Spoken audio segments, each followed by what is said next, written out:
Bonjour à tous. Aujourd'hui, je suis avec François Picot, guide nature dans une association environnementale, et je vous amène en balade dans le parc naturel régional du Haut-Languedoc dans l'Hérault. Parc notamment connu pour son plateau des lacs, ses gorges et sa voie verte sur laquelle nous sommes aujourd'hui. Alors François, parle-nous un petit peu de ton territoire.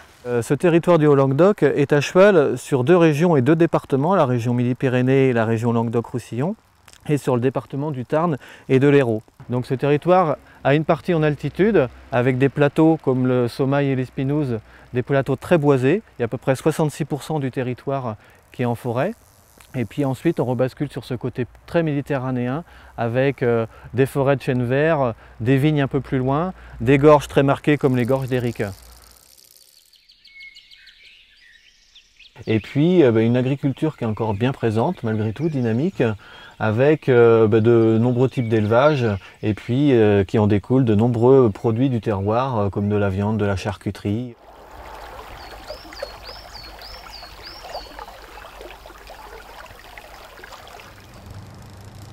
Donc tu vois Sophie, on a continué la voie verte, on est arrivé jusqu'à Aulargues, l'un des plus beaux villages de France qui est juste derrière nous.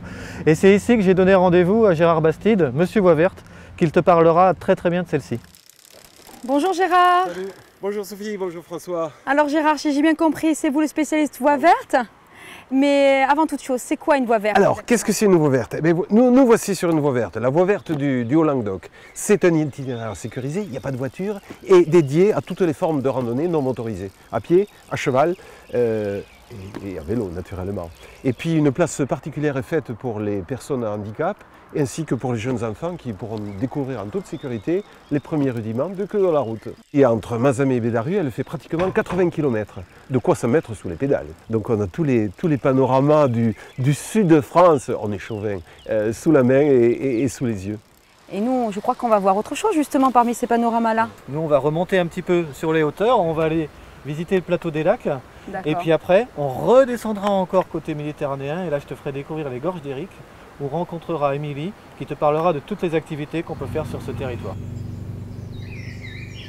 Donc tu vois Sophie, là on est au bord du lac de la Raviège, donc c'est un lac qui est à cheval sur les deux départements du Tarn et de l'Hérault.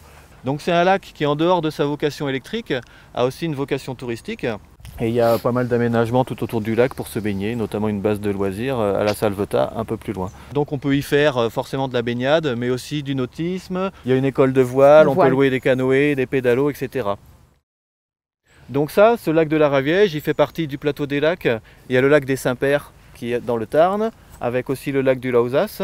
Et puis un petit peu plus loin, il y a le petit lac de Vesoul, qui lui est beaucoup plus sauvage, qui va plus avoir une vocation, on va dire, autour de la randonnée pédestre. On peut faire le tour du lac dans une demi-journée. Il y a beaucoup de pêcheurs qui viennent aussi.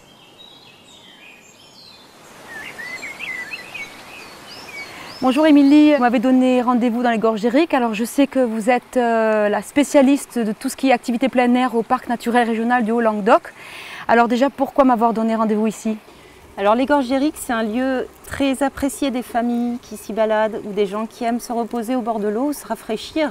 Mais il n'y a pas que ça comme activité, il y a beaucoup de choses. Il y a des activités pour les plus sportifs ou les amateurs de sensations, l'escalade, la spéléologie. Et on a aussi la possibilité de faire du VTT. On peut traverser tout le parc du Haut-Languedoc par des espaces VTT FFC. On peut aussi décider de randonner à pied. Et pour les gens qui ont des enfants en bas âge, on peut se faire accompagner avec un âne bâté.